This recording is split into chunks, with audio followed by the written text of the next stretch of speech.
Hello everyone, and welcome to Mr. Simplifies Tutorials. In this tutorial we're going to look at Albert Bandura's social learning theory.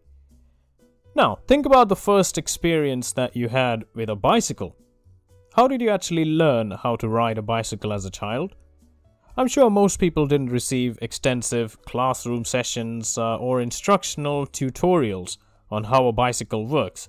You obviously needed a bit of help when you rode it for the first time, but you knew sort of what to do with it the first time you used it.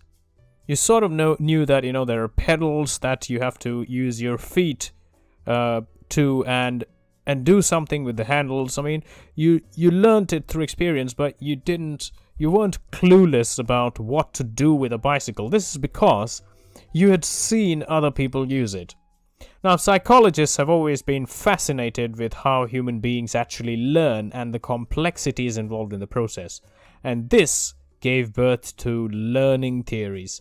Now, Canadian psychologist Albert Bandura came up with the social learning theory to help us understand how people learn. Now, we have previously looked at behaviorism in this channel. I highly recommend that you also check that tutorial out. Maybe check that out before you come to this tutorial to get some of the contexts here clarified. Behaviorists propose that learning is derived from one's interaction with the external environment and through conditioning. Now, Bandura agrees with certain elements of behaviorism, but added that not all learning is a result of direct reinforcement. Now, if one only learned something by doing it themselves and not by observing others, learning would be a really laborious process. It would be a really long-winded and laborious process. He proposed that learning can also be derived by observing other people. This is called observational learning. Now, observational learning is a part of his social learning theory. Bandura essentially emphasized the importance of the social environment to learning and to acquiring new behaviors. His theory is therefore called the social learning theory. Now, let's look at what social learning theory actually states and understand the important concepts, including observational learning. Now, there are three core concepts in the social learning theory. Firstly, people can learn through observation, okay? And that is called observational learning. And the second aspect, the second concept is the concept of mental states, or the importance of mental states, or your state of mind. This is also called intrinsic reinforcement.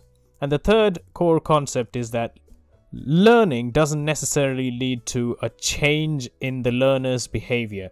It could lead to it, or it might not lead to it. Now, let's look at each concept in detail. Observational learning. Now, to demonstrate observational learning, Bandura conducted the famous Bobo Doll experiment, which actually changed the course of modern psychology. Now, in the Bobo Doll experiment, a number of children were selected, of which half were tested in one room, where they were actually taken one at a time to be with an adult, a number of toys, and a Bobo Doll. Okay, now a Bobo Doll is sort of like a rubber balloony toy with a rounded heavy bottom. It is designed such that when you hit it, it falls over and it actually springs back up. So the remaining children were taken to another room, again one at a time, to be with toys, another adult and another Bobo Doll. So the difference was that one adult was aggressive towards the doll, both physically and verbally, and the other adult ignored the doll completely. So one of the adults would actually beat the doll up and verbally abuse the doll, etc., and the other one just ignored it and just played with some other random toys. It was observed that children who actually witnessed aggressive behavior by adults also demonstrated similar sort of aggressive, both verbal and physical, towards the doll. Whereas the children who were actually with the other adult who did nothing to the doll and ignored it, didn't demonstrate any aggressive behavior towards the doll. So Bandura then identified three models of observational learning. The life model, where someone learns from an actual individual's behavior. The symbolic model, which is wherein someone learns from behavior displayed in films, television, radio, and other means. And verbal instructional model, whereas someone actually learns merely from a behavioral description from somebody else, a verbal instruction provided by somebody. Okay, so these are the ways people can learn through observation, according to Bandura. Now, based on these three models, I'm actually going to raise an important and a very interesting discussion at the end of this tutorial.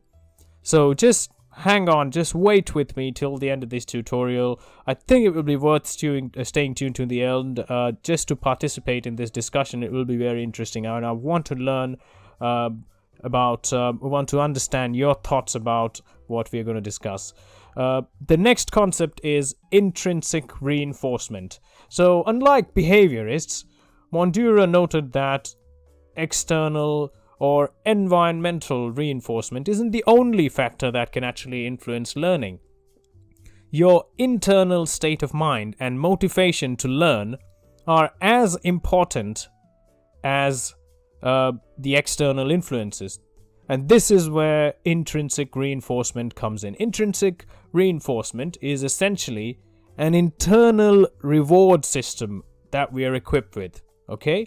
For example, if you're into running, you will be happy if you run faster and longer this morning, if you ran faster and longer this morning as compared to yesterday morning.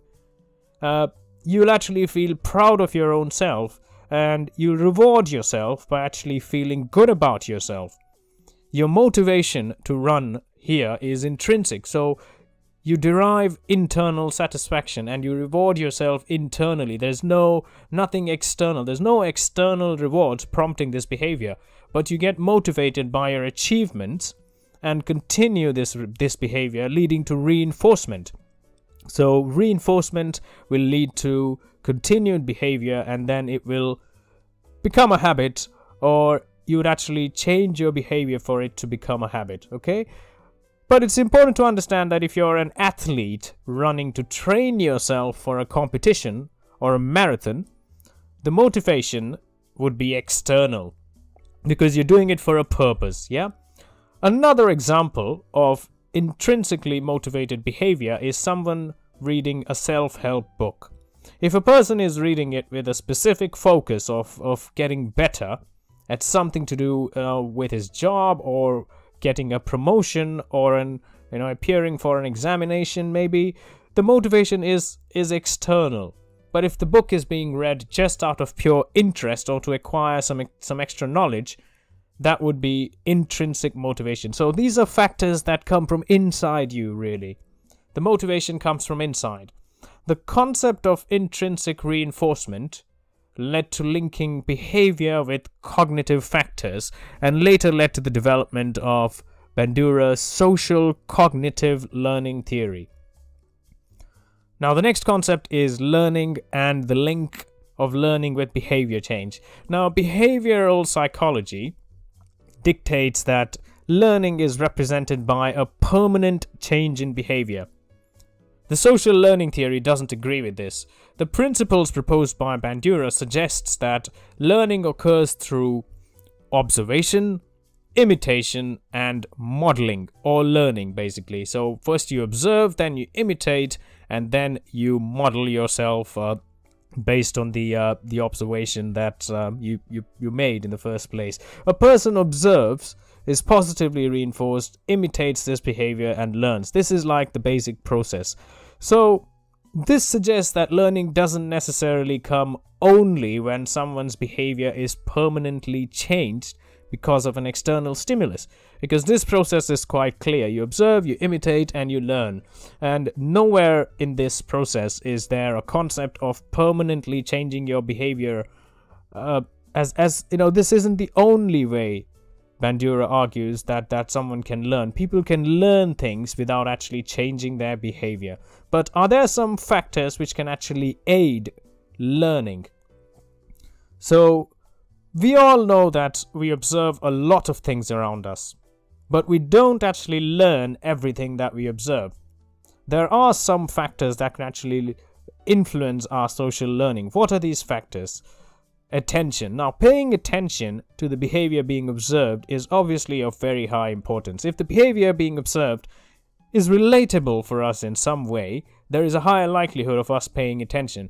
If the behavior being observed, on the other hand, also is quite different or unique, it grabs our attention, then again, there is a high likelihood of that behavior getting our attention. The next factor is retention.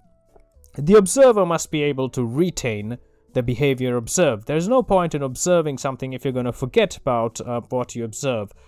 Rehearsal is one of the ways of retaining the information in your mind.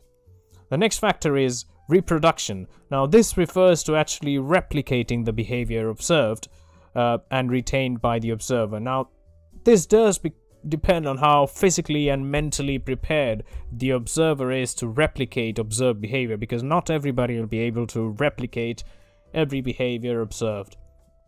The next factor is motivation. Now, another key factor is your motivation to actually replicate what is being observed and retained. Now, obviously, different people will reproduce the same behavior observed differently.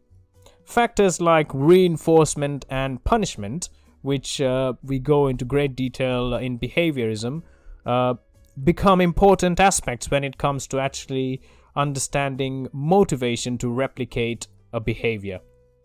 Okay? Now, this summarizes Bandura's social learning theory, which actually later developed into the social cognitive learning theory, which actually goes into further details about the role of cognition in social learning. Now, we come to the discussion that we spoke about during the tutorial.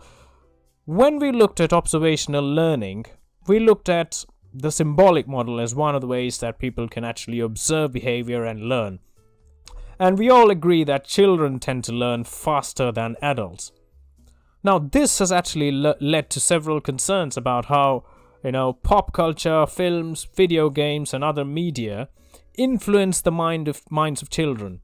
So what is your opinion on this?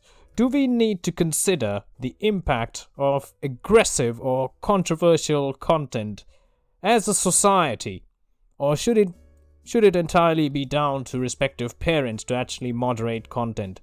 And in your opinion, are we actually influencing young minds by violent and aggressive practices shown in films, video games, and other media? Please let me know in the comments, and let's take that discussion forward and understand what your thoughts are on this. Okay? Great! Thank you very much for your attendance as always, and as always, please support this channel by subscribing. Please like this tutorial so that it ranks higher in the search engines and other people find out about this content. And please take good care of yourself. Take care. Bye bye.